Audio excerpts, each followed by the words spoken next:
Because when I was just a little bit younger than my son, who is always right next to me except when I call and I mention him, when I was just a little bit younger than my son, I was molested by my mother's boyfriend, who I looked up to like a father. And it lasted for several years. And I thought it was pretty normal until I realized that it wasn't. I'm sure you're all familiar with the saying that a fish doesn't know it's wet. That was my life. And when I was 16, I was drugged and gang raped every way that you can be raped, and left for dead. And between those two experiences, I felt like I was worthless, that I was garbage, and that I was meant to be punished.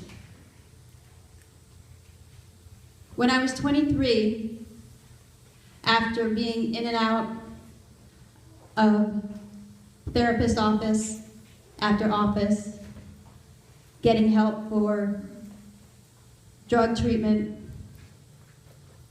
alcohol treatment, trying to figure out how to attain some type of self-worth, find some self-esteem, I was raped again.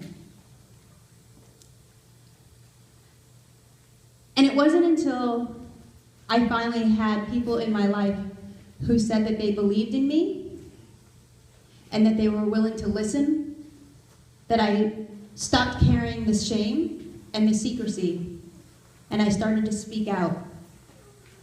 And I found out that there were so many other people who had stories just like mine.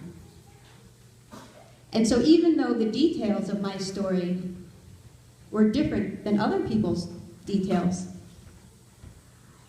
there were so many stories. And I found out that there were no places for us to go to share our stories.